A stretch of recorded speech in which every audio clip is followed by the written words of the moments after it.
The alarm, the coffee, the drive, the work, the bed. The alarm, the coffee, the drive, the work, the bed. The alarm, the coffee, the drive, the work, the bed. If that sounds familiar to you, if that sounds like your life, then you're probably like me. Every day you crawl in and out of that 5x7 cube of indifference, sitting in that, cost-effective Office Max chair with lumbar support, and you sit there and you wonder, is this all there is? Is this what my life has been reduced to?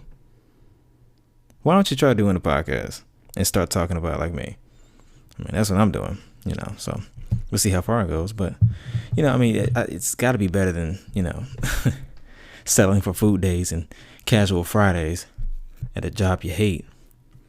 And, plus you can literally make a podcast about anything, just, find a niche and exploit it, the Anchor app is pretty cool because you can, pretty much use the mic on your phone, and the app pretty much does the rest, and plus, you don't want to do any extra work. I mean, you're already busy. I'm sure you don't. I'm sure you got dinner to cook and kids to feed, bills to pay, et cetera, and you need an app that's going to do all the heavy lifting for you. So let me read what they got here. So check this out. Anchor is a one-stop shop for recording, hosting, and distributing your podcast. Best of all, it's 100% free, which is true, and it's ridiculously easy to use. And now Anchor can match you with great sponsors who want to advertise on your podcast, and that means you can get paid right away to podcast. In fact, that's what I'm doing pretty much right now by reading, quote, in quotes, this ad. So, it's worth a try. I mean, it's basically, like I said, it's a one-stop shop for all of that. So it's like a Walmart/Target for podcasting. You can you can get a pair of slacks, grocery shop, and get an oil change. It does everything for you. All you have to do is just turn on the record button, plug in your headphones into your phone, and just do it. You could just go off and just start talking. It's user friendly. So just so you know, just go to anchor.fm/start. That is anchor.fm/start. Okay, go ahead and check that out. Let me know if you end up doing it. Maybe we can collaborate, see where it goes. Who knows? All right.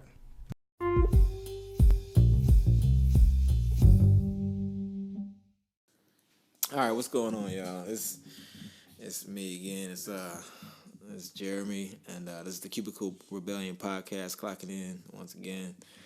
And I got my friend Jason with me here, and we are we actually just talking about half baked right now, and just like, I don't know, man, like. Oh, well, let me just say this. So, like, I'm going to take a little break from the whole...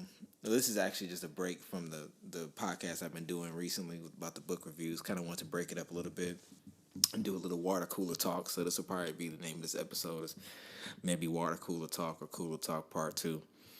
Where we just kind of chat about whatever comes to mind.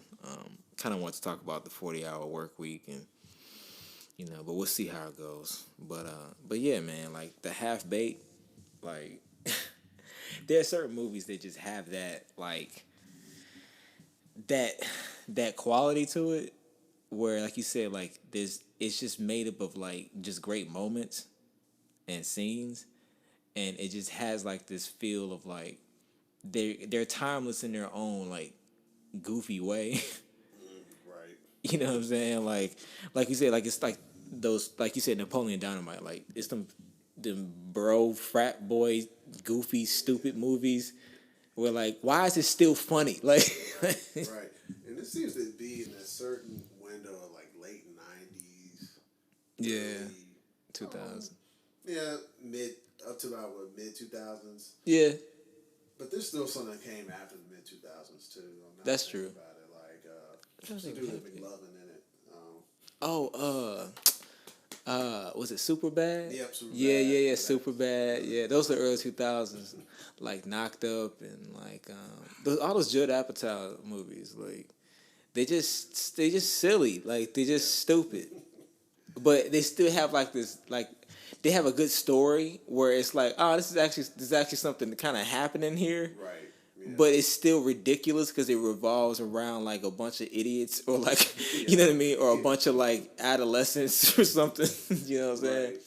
And it's weird. You could call it a certain charm. Yeah, nah, it's a to charm. it. Yeah, no, it is. It does have a charm. It's got a quality to it where it's just like this movie is so. Because I'm trying to think about another movie that's like that. I mean, Hangover is kind of like that. Yeah. For like higher quality, but Yeah, yeah, it's some definitely reason, definitely like kind of like it's like a refined version of it in a way. I'm thinking like Undercover Brother. Undercover Brother. That for me, this is a personal. Oh thing. man, How I feel about love that one. Undercover Brother. Like, yo, you remember Chappelle? He played what was he? Conspiracy Brother. Yeah. Conspiracy Brother. Yo, dude, he had me cracking up because it just seemed so fitting. Like he would just be suspicious of everything. It was natural, man. Oh man, I'm trying to think of scenes. I can't think of no I was scenes. trying to think of a line he had. Somebody, I think when Eddie Griffin's character, when he he started dating Carmen Electra. Oh yeah. Or he was, I forgot like exactly. Oh no, you know who it was? It wasn't Carmen Electra. That was Denise Richards. Yeah. Yeah. I know. Yeah. I can see the. Yeah. I got you.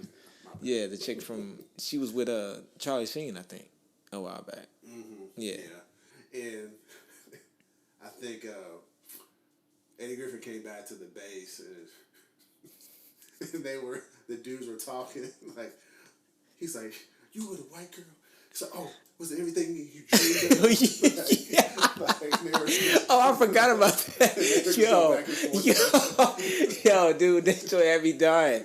Like when he said that, because it was like you could tell he deep down didn't want to be down with it, right. but he was still curious about it. Like, yo, and Dave, he sold it the only way that he could. Oh, they had they had the other dude in there too. It was funny. The intern, the white guy.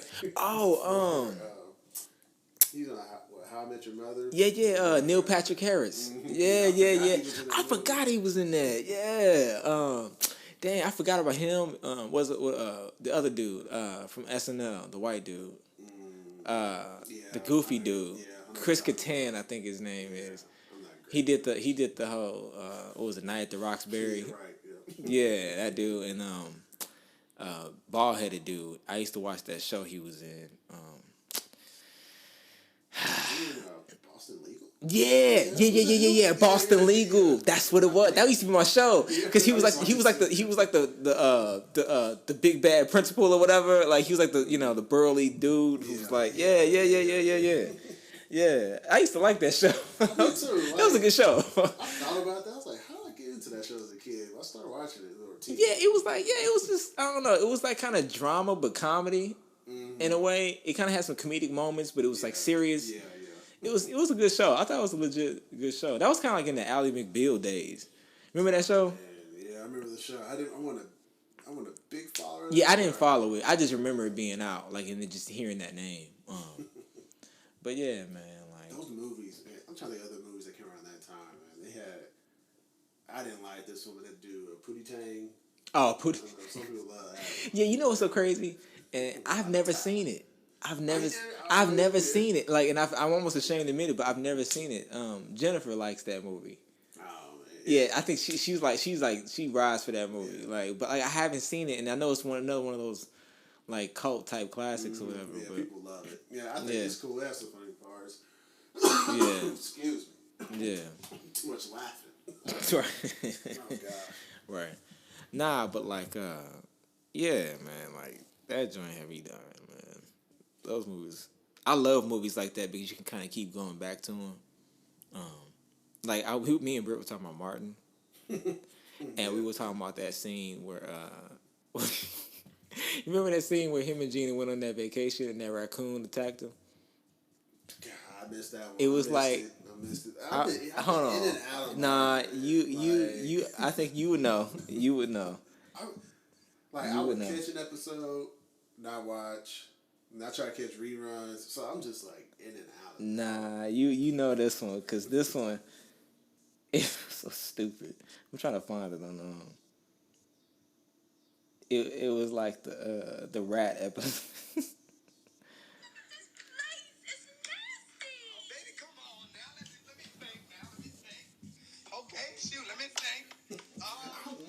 You don't remember this? It's not ringing a bell. Oh man, man, there was this rat that came into the Yeah, I missed that one. this joint had me dying. It was so stupid. I think there's a puppy in our room. It's just so stupid. Right. It's just a big old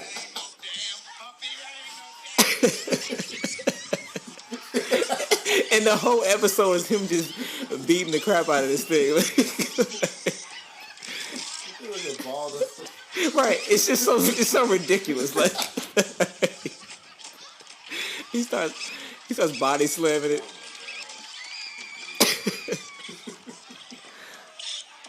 And you know, Martin used to box like in real life back in the day. It was just so stupid. Like, I gotta check that episode. yeah, man, it was. I missed that one. Yeah, it was just such a stupid episode, man. And he had episodes like Martin's show was good for that because he would just have like moments like that where it's just like this episode is just about him beating up a rat, but like it's just so. But it's still I'm still laughing my head off, and it's not about anything, but I think the performances are so good. And the moments are so good. It's like I don't even care if it makes sense or not. It's entertaining, you know. I don't know. There's something about that. I think all those movies had that quality.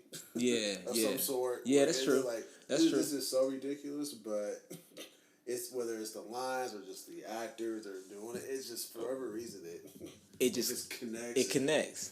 It connects on like that gut level. Like this is hilarious. This just cracks me up, and I don't even know why. Like Maybe it's the kid in us. You know, there's always a 13. yeah, that's a good point. They say you entertain the 12 or 13-year-old, and That's a good point, man. No, that's a great point because we were going to talk about that whole kid ability quality in Pixar movies. yeah, But like, yeah, you know what? Maybe that is like a gut thing. It's like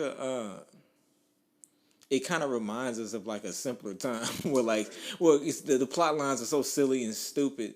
It's just like I think it's because we spend most of our waking hours being quote unquote adults and having to right, professional, courteous and etiquette and social norms and like trying to color in the lines, so to speak, you know, and kind of like stop at the stop sign. Okay, the green light is green. Okay, that means I accelerate and go. That, you know, we're so conditioned to like follow the rules that when you watch something that's so outside of the rules or outside of the lines, you kind of live like vicariously through it, and it's like a relief. yeah.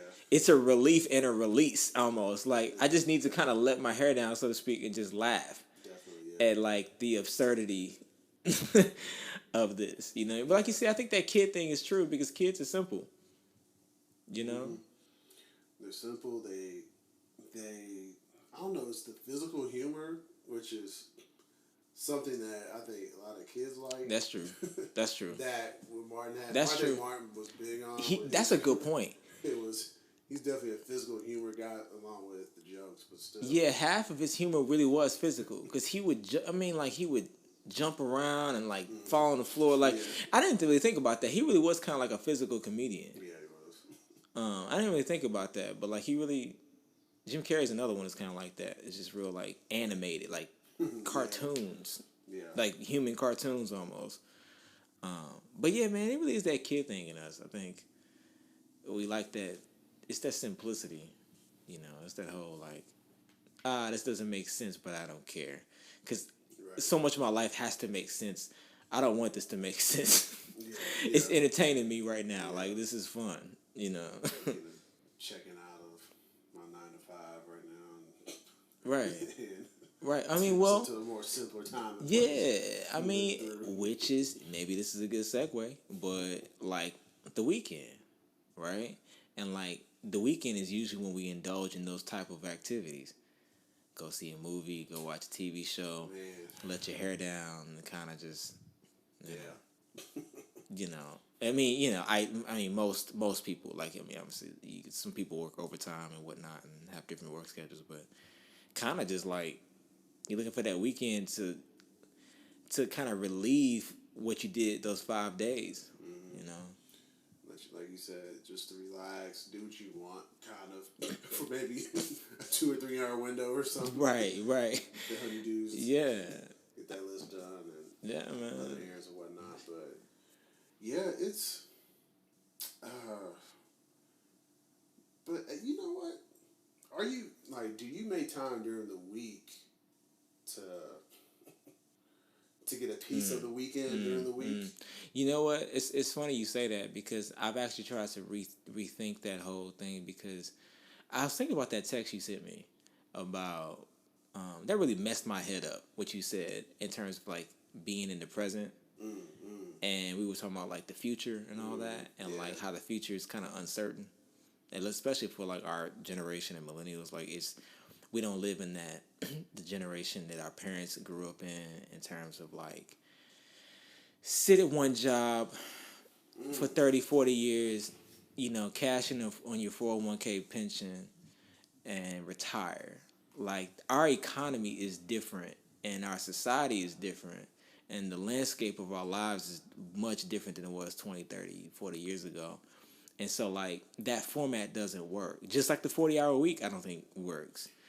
You know what? It just hit me just now when you were talking about the whole working 30, 40 or 30 to 40 years at a job, retiring at once, you know, Right. having 401ks Right. and all that. You know what? The work week is somewhat of a microcosm of that. You work That's during the week, 5 days a week. That's a good point, man. And you saving things for the Yeah, weekend that's a for you good. to live Oh a wow, little bit. that's You know, wow. it's Yeah. it's shrunk down. It's a within small. the week, but Yeah. in essence, your work week reflects that old model of. Oh no, that's an interesting. That's It just hit me interesting. just now. You No, know that's what I'm that's an excellent point because now that I think about it, if you were to take that format, you have what 5 days you work and 2 days that you're off, just as a standard kind of rule. What's the percentage? 5 out of 7. What is that? I was good at math. Let me see. It's. I feel like that's. Ballpark 70 I want to say 80 something. I kind of my gut says 80 I'm ish. 70s. Probably yeah, maybe 70. I just deleted my calculator at my home screen. That's funny. Like 10 minutes ago. I got you. 71. 71. So if what you're saying is true, right? 71% of your work week is that. Is that, and if I guess if you just take that and just blow it up into 20, 30 years, that's what your life is. Yeah. You know what I mean? I guess that's basically saying 70% of your life is working, So and then work, the other 30 is. Yeah, you work safely. Let's say you live 80 years, 85. I forgot what the average. That sounds about right. I'm gonna go with it. I don't care. I mean, And we can Google it. Somebody can Google it. not a numbers guy, not analytics. But Right. it's all right. All right, it's close enough. But So you work. Say you start working from the age of 21. Mm-hmm.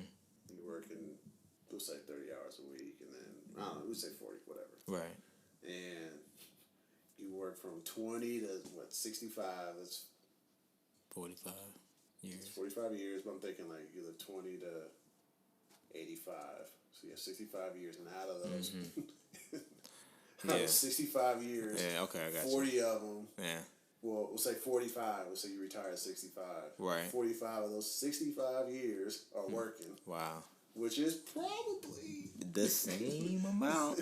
If it's we're around that 70%. it's 69. Yo, you just figured that out. There you go. 69. So we went from 71 to 69. So it's basically about 70 on average. That's crazy. We just solved the world's problems. Thank you for listening. No, but like, but nah, man, like, and that's, ah, man, that's crazy. There's so much in that because now my mind is thinking about like I had a point I was gonna make, but that's the point, man. So like our parents, right? They were kind of taught this format, and our lives is not, our economy doesn't even reflect what we were taught, like by our parents. Our parents taught us what they taught us based off of the life that they grew up in, the world that they were living in. But they couldn't have prepared us for, social media and this world, this landscape that we live in now. And so I don't know, man. Like, oh, so I went. This is the long answer to what your question was. I want to figure out what your question was. So, like, many week. Yeah, no. You talking about like taking a portion of your week and having a weekend in the middle of that? Yeah. No, but that's to your point though, because man, this is crazy. Because now I'm starting to think like what you're saying is right. What you text me was right in terms of, you said mini retirements, and if we were to scale that down to the week, is basically what your question is, which is how do you take these mini breaks throughout the week instead of waiting for the weekend? And not happy hour stuff, man. Yeah, I know yeah. To me, that's like, Yeah. That's everybody not. does that. That's not it. That's not what we're talking about. Like, and that's a good point, man. And I've been considering that. I don't know what the answer is to that yet, but it's something that's been on my mind because I know sometimes, well, maybe we'll go see a movie during the week, or like anything we would do during the weekend. It's almost like the week is so grueling. You have to give yourself like many little dopamine shots throughout the day or throughout the week to look. You have to give yourself something to look forward to, because and looking forward to, quote unquote, is almost like what's happening like tomorrow, not like in the weekend, not like in 20 years. What can I do in the next couple of days? Right. Because it's, you know what? Like you said, you're not promised the next day. We hear that all the time. That's true. Right. We hear the stories and, family, friends that things have happened to. Oh man, how timely is that though? But go ahead, I want to add to that. Yeah. But then it's like, you can only work with the day you have. Yeah. And not every day. I'm not saying you have a piece of the weekend every day. Right. But, I mean, hey, enjoy life. Enjoy at least, bring the weekend a couple times a week. That's the way I had this kind of, I don't say not revelation, but just had this thought when I was working at a desk, chained to a phone and all that good stuff a while back. And it's like, I'm tired of just trying to get through the 5 days and live for the weekend. Like, why don't you just do stuff now? I'm able to do it. Don't have kids. I know kids are huge. It's one of the big barriers for some people, allowing them to do things during the week. But I'm like, you know what? I'm free. I have no responsibility to a kid or anyone else. Right. Let me just do something I want to do. Yeah. Whether it's see a movie or go to a restaurant I haven't been to before. Or, what you're saying is interesting to me now, because now I'm starting to think like you're making a good point, because you've been out of the corporate structure for a while, and I'm starting to think that you've kind of developed some habits, knowingly or unknowingly, from working on your own. I guess my point is that you've been practicing this, and you've kind of had an opportunity to sort of practice what you're talking about in terms of kind of living outside of the system and recreating or rethinking what the weekend is for you, even. Because like you said, you just said today's Saturday. Today felt like a work day. Yeah. And it was a work day. And so if that's the case, like, maybe Tuesday is your weekend, is one day of your weekend, and then Thursday is the other day of your weekend. And that's exactly what happens. Like, That's there's interesting. some days where, like, Friday, I keep my workload as minimal as possible so I can enjoy. Let's say Friday is like half of my Saturday, so to speak. Got you. Where I can do what I want. Go out to eat wherever, or go to some mall I haven't been to before in a while. Yeah. Do whatever I want. It's just free. Or I just go home and watch a series. That's what I did last week. I was like, the first time ever, I just did minimal work, and I just went home and watched Breaking Bad. Yeah, I'm still stuck on that, but but I just went home and watched Netflix. Like, I can't, like, I don't think I've never done that. Yeah. But it's like, you know what? This is what I want to do. I'm clearing my time for that. Fridays and Tuesdays right now are like that. Those are your Where weekend. I don't want to do. I do minimal work, and I'm doing whatever I want after that. Man, that's interesting, dude. Like, and now you got me. Yeah, you got my mind going because I think that might be the answer. Because this current format just isn't working. Like waiting for the weekend and living for the weekend. I mean, it's like that song. Everybody's working for the weekend. You know, like that song. Like everybody knows that song. Like you know what I mean. Like I don't even know who sings that song. The song is more famous than the group. You know what I'm saying? Like, yeah, right. That's true. Nah, and it's just like, and it's like, dang, this is still true. That just the meaning of that is still like, it's still something that resonates about that because that's what the bulk of like, you know, America kind of feels is like, I feel like I'm living just for these 2 days, and God forbid I got errands to run. Oh yeah, that's a wrap. Oh yeah, man, I mean, God forget, you know, because things ain't open when I get off of work on Wednesday at 5 o'clock. I can't call these people back because I gotta. You know, and then and not only that, but it's like you got to work in a workout schedule and eat right, and then your kids, and then you know what I mean. Like that pie, so to speak, is getting like diced up in so many different ways, and you're like, I don't have any time, and you're right. I think, you know, I think that's really the answer. Is trying to figure out how do you carve out weekend time during the week. You know, that's the key. And that just. You gotta get a different job. Yeah. start with quitting your job because your job is the real culprit because it's like you have to spend too much of your time there. Like, but go ahead. Nah, I mean that's everyone has to kind of evaluate, you know, if they want to not just live for the weekend, but to do things during the week. You know, it's realizing what your problem, but what things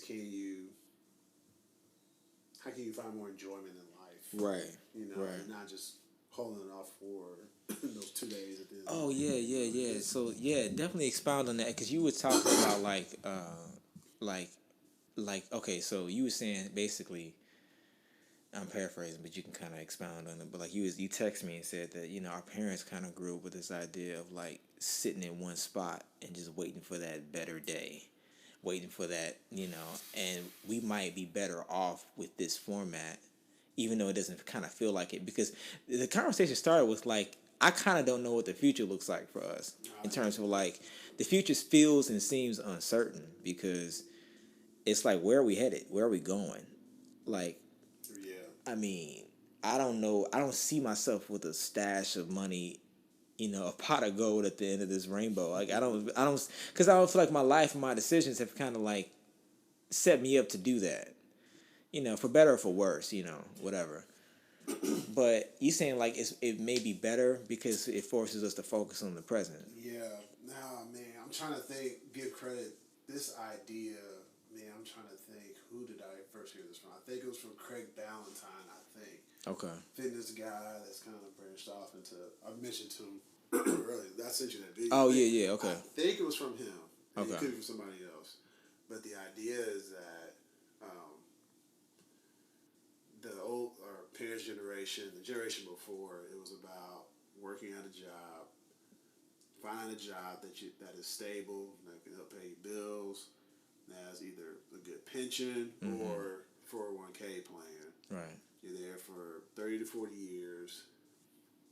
Right. And, you know, you're a good employee, do what you're supposed to do. And then when your time is up, when you're 65, you reach that retirement age, you retire, and then you're able to finally do the things you want to do in life.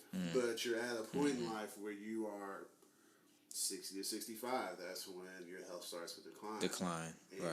if you're lucky enough, if you're healthy enough, and your partner, if you are married or have, you know, whatever, that if both of you are healthy enough, then you can live life. And that generation had that end goal in mind.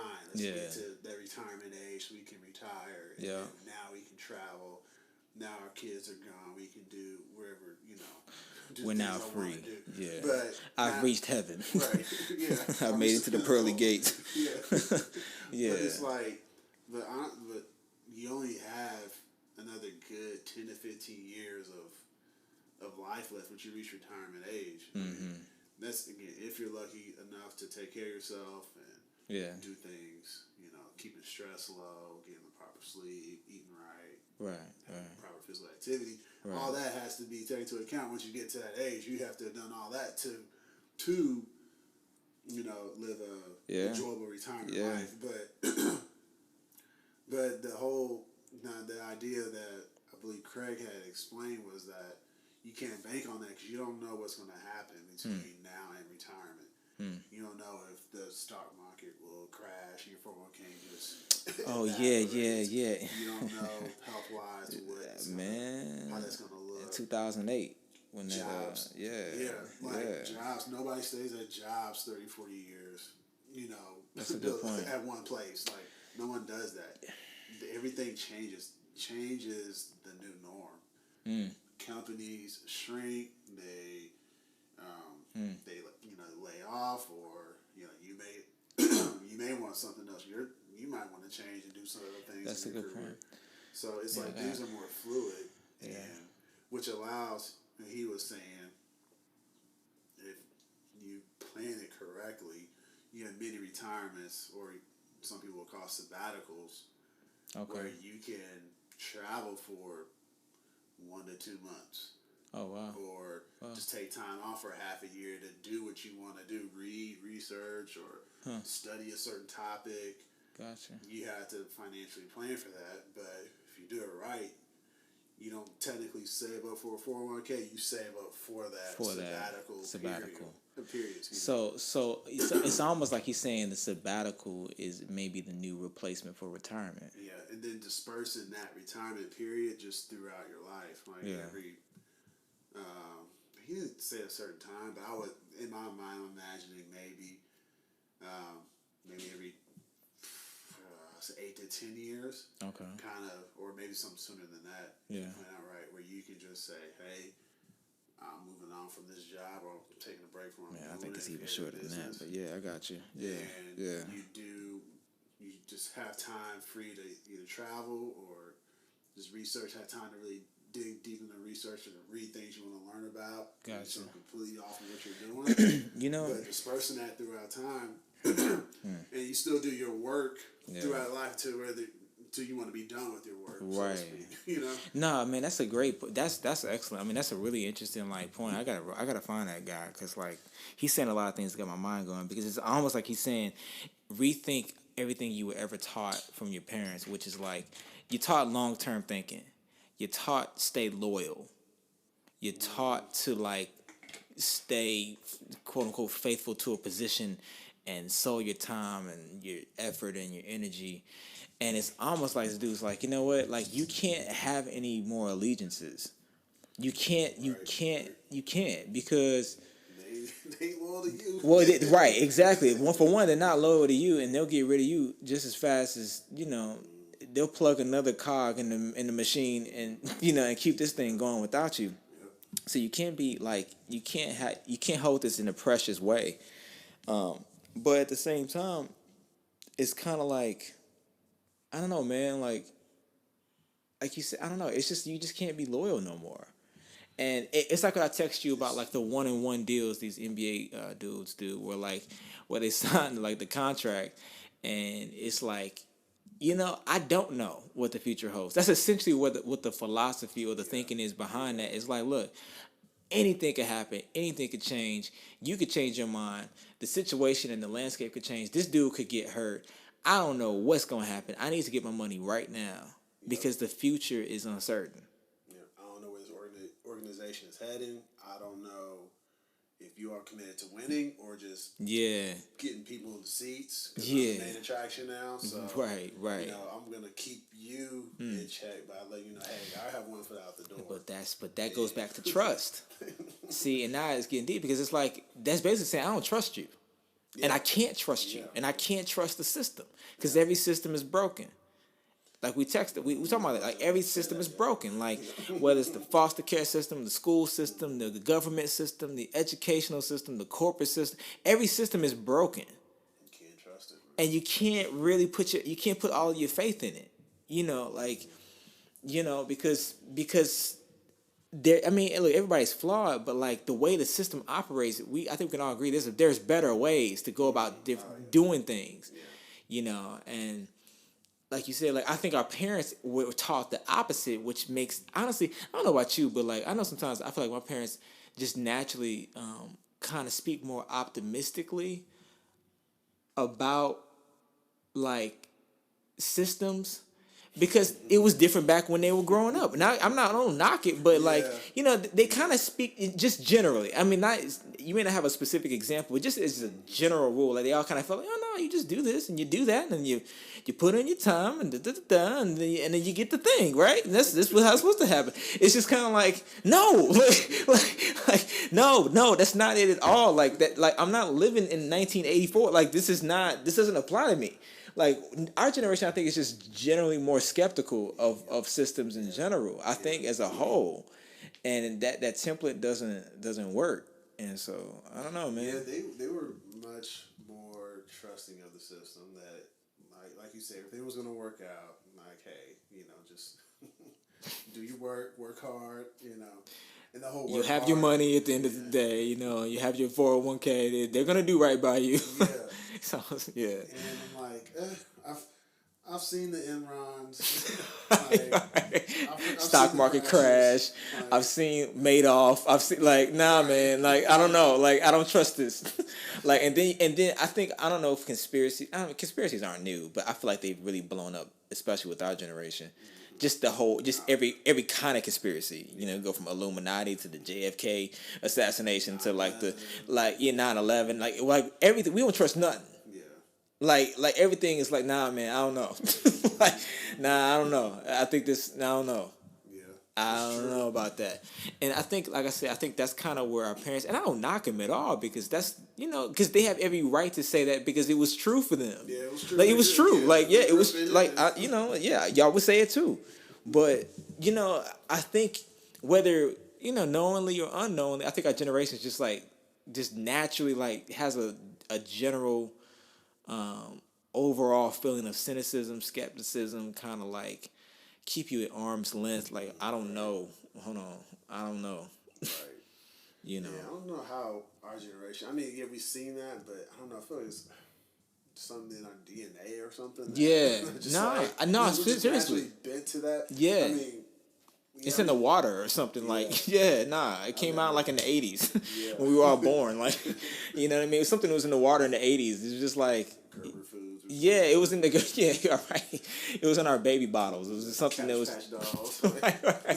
and our Care Bear dolls. Like, it was just like something was in there, right? Yeah, it was just we absorbed it. It was something that's just sort of like it was in the atmosphere that we just kind of absorbed like air or oxygen. It was just there, But I think that's true, man. And I feel like there's something to that, and I feel like we all feel it, even though we can't always find the words for it or articulate it. It's something that we all kind of generally feel. And as a result, like I said, man, I don't think that trusting in any kind of system really works. Hence this whole cubicle rebellion thing. Yeah. Because I feel like, at least for me, it was birthed out of this, like, this just feels wrong. All of this feels wrong. Sitting in one spot feels wrong. 40-hour weeks feels wrong. This whole system feels wrong. I don't know what the words are for, but it just doesn't feel right. And it can't be right. And, so I don't know, man, but... You mentioned about the trust, man. I'm like, the whole trusting thing is, I think, key for everyone. I think it's the wise move for everyone, no matter how stable your job is or unstable, or how much you may like your job. You know, like if you're depending on a company to issue checks, I mean, you just never know what can happen. What can bottom out? Yeah. When it can bottom out or what's going on behind the scenes, and you have to protect yourself. That's true, man. That's true. Because at the end of the day, it's about the bottom line. It's about money. Man, like very, very few companies care about the person. I mean, it's always profit over people. Yeah. And what's so crazy? I was gonna say, you can parlay that to the Christian spirituality, but it's like we talked about, like how like even with that, like you're taught if you live a good life and you know accept Jesus and you do the X, Y, and Z, then you get into heaven. Like one day, it'll all make sense. One day. I mean, heaven is your retirement. Like heaven is your 401k. Like you know, you accept Jesus in your heart, and then you be a good person. You treat people right, do unto others, you would have them do unto you, and then you get it, and you get into the thing, and it's the format is like still the same. It's the same format, and so we were talking about, but again though, right? So like the counter to that, it was Rob Bell's book about present, being in the present. It's basically what you're talking about, like how heaven is right here, hell can be right here. Both can be true. Heaven can be a place and hell can be a place, but heaven can also be present here and hell can also be present here too. Yeah. You know what I mean? And like you have to create heaven on earth right now for yourself. And it's to your point of what you're saying in terms of like creating the life that you want. You know, and finding those sabbaticals. And I really gotta watch that dude. Now you got my mind going because sabbaticals is even like a religious, has a religious undertone and an origin to it because sabbaticals, you know, I believe it's like the derivative of Sabbaths. Yeah, I was gonna say, I'm pretty sure it is. Yeah, I feel like it's a derivative of Sabbaths. You know, which is the seventh day and Sunday and taking a rest, and so like all this is interconnected, man. Like, and I feel like. There's something to it, man. There's something to this whole idea, man. I don't know. That's a great parallel, man. Now, you can go a lot deeper into that, but yeah. Say that for later. Yeah, I mean that could be a whole another episode. But like I was just thinking, like there's a parallel with that, and I know we kind of go on the tangents, but like I don't know, man. I think that's the answer. Yeah. But. So what would you like to do as far as back getting weekends back into your week? What would you like to do? That's a good question, man. I mean, this is the thing. What I would like to do kind of requires more time than what I have during the week. Okay. So it's kind of like I spend 8 hours at work, and like what I want to do requires more like at least 4. You know what I'm saying? Like, you know what I'm saying? So like, excuse me. So obviously I can't, whatever. I gotta keep going to work and whatnot. But I think that's a good question to think about, and it's a good question for me to kind of ponder on because I feel like that's kind of the point because you get home from work, kids, play with your kids, feed them, whatever, go to bed, and then I may do the podcast, and then and that's an hour or two, and then I gotta go to bed. Yeah. And that's just kind of like what it is. But yeah, man, honestly, anything that I would do during the weekend is something I would want to do during my week. I mean, like there are little things I do where like I make, like just stupid, like I bake myself some cookies because I just like, it's like the whole dessert. It's really the whole idea of dessert, really. It's what dessert represents. Dessert is a metaphor for what we're talking about. It's kind of like, you know what I mean? Sabbaths and sabbaticals and like mini retirements. It's just like, all right, if you eat your dinner, then you get this little treat at the end. Like, you know what I mean? Like, you get this little, treat yourself. You know what I mean? Like, if Parks and Rec did that treat yourself joke. Yeah, it was like, yeah, that's a good show, man. Nah, that's a funny show. Yeah. I like it better than The Office. Oh, really? Yeah. It's kind of underrated. Like, it's a funny show. Yeah. Yeah, it's legit. Like, cause it's really like a character driven. Okay. Each character is like, is important to the story, and they all bring something very different than the other one. Okay. It's really funny. Is Chris Pratt in this series? Yeah. Okay. Yeah. That was when he was fat. I started it. Yeah. I forgot about it. Yeah, that was Fat Pratt. That was when he was like before. That was before Guardians. Before like, and I still scratch my head at how he got these roles. It's like crazy. I never saw that in him watching Parks and Rec. It's so weird. Yeah, I don't know what. It's like who saw that? Was his breakout role? I mean, he was in Hardball where he was a. That's true. He was one of the baseball players. That's right. I forgot about that. But it wasn't like stand out. I had to think about that he was in that movie. He was in a Vince Vaughn movie. I don't know if it was The Breakup, but he was like his sidekick brother or something like that. I think one of it was Vince Vaughn movies, Burrow movie type, Yeah. And he was big guy then. He was like the big goofball. You know, even on Parks and Rec, just a goof like dummy. He was in the slop days when I saw it. He was on the couch or something. Yeah. I think that's what it was. And I think the story actually goes. I think I heard this on the pod somewhere, but they said that one guy was like, I guess the agent said like, yo, if you lose like X amount of pounds, I can get you into certain. And you know, it's funny. It's kind of like carving the sculpture out of a big hunk of clay, where it's like, look, if you just, if I could just chisel this a little off, I could get you into certain circles. You can be right. You can be Star-Lord. You can be in Jurassic Park. You can be the whole. You can start a whole new franchise if you just work on this. There's a leading man in you, and I see it. You know what I mean? Like, because God knows I didn't see it. You know, I'm like, but one power to him. I mean, he's dope. Like, I like him. It's just funny. It's just never would have thought. Like, I don't know how we got on that, but Treat yourself, Parker, right? Oh yeah. There was the two characters, the black lady and Aziz. I'm sorry. Yeah. They're like they're so stupid, but they like have this thing where they treat themselves, where they have like a day or a week where it's like, and whatever year it was, they would just say, treat yourself 2017, treat yourself 2008. Yeah, it was just silly. Brittany cracks up at it, but it was just so funny because they just silly. But it's to your point about like just finding ways to treat yourself throughout the week. And I don't know, man, like I think what's gonna be hard for me is like trying to figure out and try to feel like that's not like just a consolation prize. Yeah. Like, oh, yeah. So since I can't have this thing, I gotta just settle for this other thing. Yeah. That's the thing I have to kind of fight in my mind. I totally get that. And Like, second place, you know. But it's I mean, it's still doing things like, what's the alternative, you know? Yeah. It's not any forcing it either, too. It's like, sometimes, like, you know what? I want to do something, but I'm doing it just because. It's like, I don't really want to do this. I don't really want to go to this restaurant. Because I'm really not feeling I'm saying I want to, have some of the weekend this week. Like, That's true. Forget it. Like, That's true. Well, let me ask you this. What do you do? What I'm doing right now, I figured out AMC has, like, a great deal on Tuesdays for movies.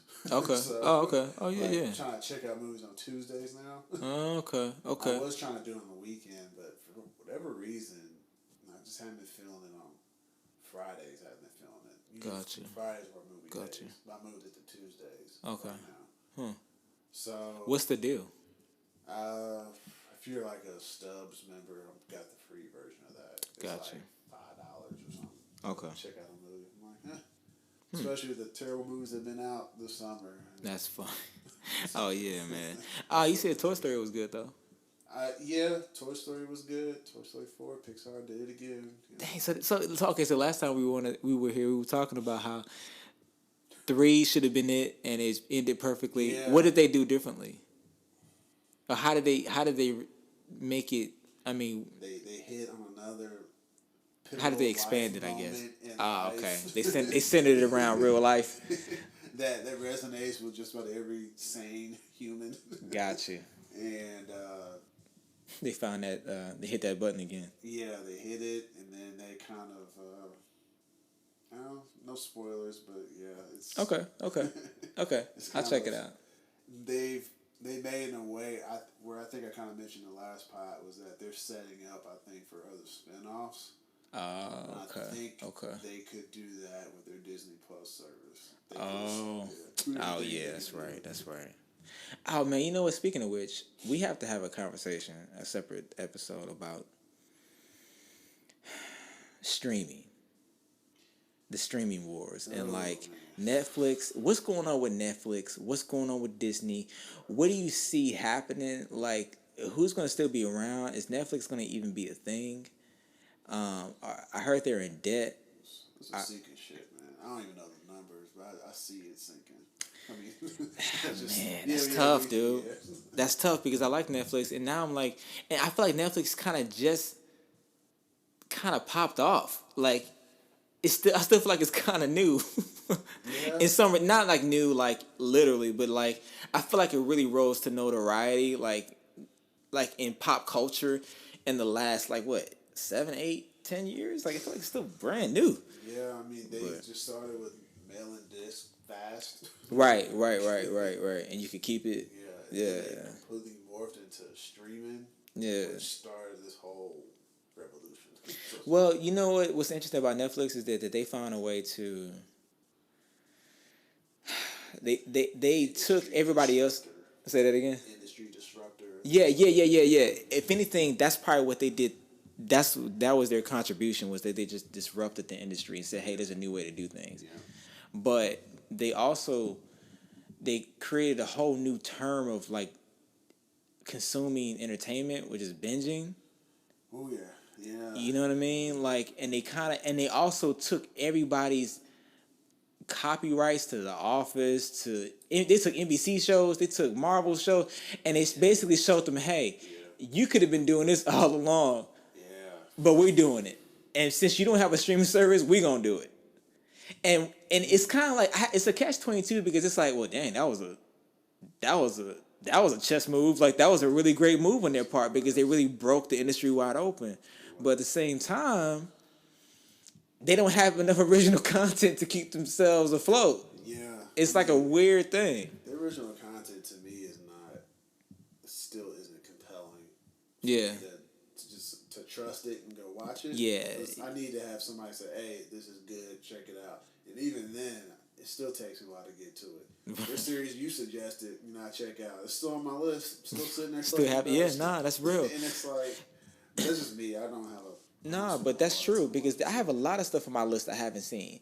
And it's weird, man, because Netflix kind of gets off on like, half of Netflix is just browsing. Half of the experience in Netflix is just browsing and looking at trailers. At least for me, like, I'd be like, oh, that was good, let me add it. Oh, that looks good, let me add it. Oh, that looks good, let me add it. And I'm like, am I gonna watch any of these? Like, I don't even have enough time in my day, a week to watch all this stuff. But I just like the idea of it. Mm-hmm. Yeah. Which is kind of nuts because it's like, I don't even know what that means. It's like the Netflix just sell me an idea of watching things and not really watching it. or binge it. Like, it's a weird kind of thing. Yeah, it is. Yeah, I try to get in and out of Netflix. I get on, look, oh, this might look interesting. If this is the first thing that pops up, like, Right. force me to, hey, watch this, our new series. Right. Okay, I'll add it, and then, Yeah.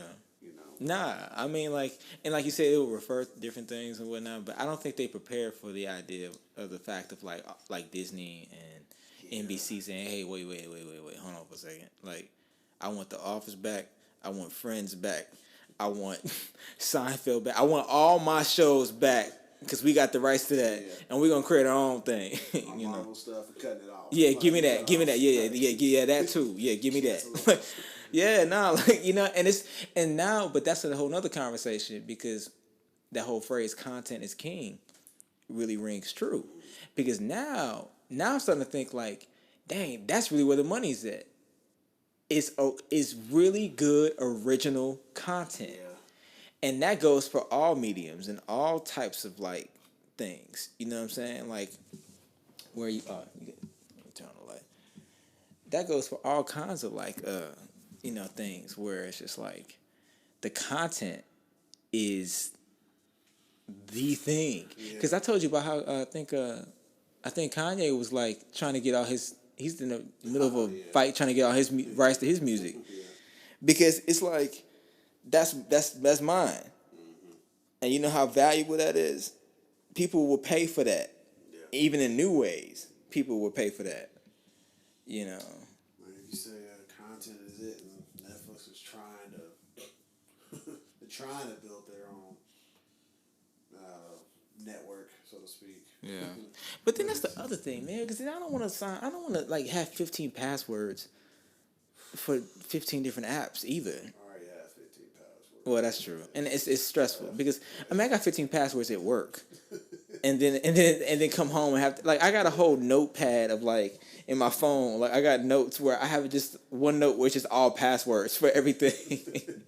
It's just like stupid, man, because it's like I get the I mean, I don't know, it's a catch-22 because it's like you want to own your stuff and you want to kind of have your own stuff, but at the same time, like as consumers, it's like, all right, man, so I gotta go off to such and such to watch this, and then such and such to watch this, and then if I want to, it's like I don't want to do all that work. It's too much work, man, and I don't. It's gotta be. I don't know Hulu what the and next then move is gonna be, but this is getting. yeah. It's almost not ridiculous, but it's getting close because it's like all the networks have their own thing now. It's gonna CBS be has cable one. all over again, man. It's gonna be the new cable. You know, somebody's gonna say, hey, you know what? Just pay us X amount of dollars and we'll give you Hulu, Netflix, Yeah, the cable streaming, YouTube. It's just so ridiculous. It's like things are so cyclical, man. Like everything goes in circles. It's like it's just repackaged and presented as something new, and then it kind of starts to resemble something that was once before. You know what I'm saying? Like Yeah, whew. it's just a nut. It's nuts, man. But I don't know. cable industry kind of did that too. I think they kind of initiated that with their high prices because they just kept hiking them up and up and up. That's true. They just kept People going just up. rebelled in a sense. Right. That word keeps coming back up, right? But yeah, man. I don't know. Let me know when you need to go. But we can. You know, it's cool to talk, so it is pretty light. You know, I was gonna say. Speaking, go ahead. Oh, what was that? I'm gonna say, speaking of Netflix, you catch that? I'm gonna keep asking you. You catch that Spider-Man? Oh no, it's on the list, man. See, that's the new phrase. Oh no, it's on the list. It's it's on the list. No, I got you. It's on the list. and I say that with every like. The funny thing is, I say that meaning it, Yeah. but it's almost like. I mean, I think I really will watch that, but again, it's kind of like, am I just saying that because I just have every intention to do it, but just never will? It's kind of who say, I'm praying for you, man. I'm praying for you, man. You take care of yourself. You know, be good. Be all right. You good? You all right? You're praying for you. Like, it's like, you ain't praying for me. like it's just something you just say. Like, Sounds good. yeah, it's just like, it's a filler. It's just, I don't know. But no, I ain't seen it yet, man. I'm going to watch it. It's on the list. You gotta catch it. I mean, being that Spider-Man's coming out next week. Oh, yeah, that's true. That's true. I'll probably compare the two. Probably unfair comparison, but. Is it apples and oranges, you think? Oh, yeah. I mean, Into the Spider-Verse is like a cartoon. So Yeah. it's animated, but it's different. I got you. No. Real live action versus animation is things you can do. I'll check that out, man. But, you know, I was thinking about that post I posted a while back. I'm talking about the 40-hour work week, but, like, you know how Fridays, like, people say Happy Friday, you know. Happy Friday. Oh, gosh. Happy Friday. Or they do the Friday or whatever. I hate that. You know. And, like, man, and one day it just hit me. I'm like, I got so sick of hearing that because it felt like some kind of cruel joke. Because it's like, dude, why are we tricking ourselves like this is some type of like holiday? This isn't a holiday. We still have to be here.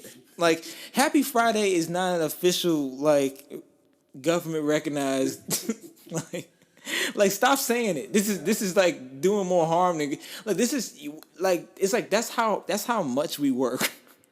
We have to like hallucinate holidays that aren't holidays. It's ridiculous. Like, I don't understand that. I've always hated that. I'm like, gosh. I'm like, yeah, Happy Friday. It's just like, It's just stupid to me. Like, I can't get with it. it's almost like that's how overworked we are. Like, I don't know, man. Like we have to lie to ourselves just to deal. We have to lie to ourselves just to deal with the 40. Hey, it's Friday. It's Friday. Happy Friday. Happy Hump Day. Happy Hump. Yeah, right. There you go. Yeah, that's another one. Happy Hump Day. And it's like we gotta celebrate the struggle, celebrate the process of things. And it's like Tuesday. Nobody likes Tuesday. right. You know, Monday. I made Tuesdays movie Tuesday. Right. Well, yeah. You did. Yeah, AMC. You know, but that's kind of a good point, though. You almost have to repurpose it now. It's like, nah, Tuesday's this for me now. It's not what you make it, you know, for me. Right. It's going, you know. Right. My cousin's doing that. She was hyping up Mondays. Saying, you know, everyone dreads Mondays. But you know what? I'm just going to embrace it and enjoy it and find something good about it. Yeah. I'm like, you get a like. you deserve this like. You deserve it. I'll give it to you. I'm pretty selective, but you earned that one. That's hilarious. Nah, that's real, man. That's real. And I think, I mean, it's kind of crazy because, like, I mean, obviously people hate Mondays and I hate Monday and whatnot, but like, it's like I get it. It's really speaking to something bigger than like Monday. It's like it's speaking to something much bigger than what it's not Monday's fault. Monday, I just want you to know from the bottom of my heart, it's not your fault. No, but like, it's not. It's just like, yeah, man. It's just like a thing, man. You know, it's just like a innocent bystander. Got hit Monday. Got hit with a straight bullet. Yeah. It's like you're not the problem. Henry Ford was the problem because he created the 40-hour work week and the the First day Ford that companies. happened that Monday. Somebody had to be the first day. Somebody. It could have been named anything. Monday, you're it. Right. Somebody had to be first Monday. Somebody had to be first Monday. It's okay. But yeah, man, I think I wrap it up here. But all right, y'all. If you guys are still listening, thank you for listening. Appreciate your time. Hopefully this was educational, informative, entertaining, and I will catch y'all at another time.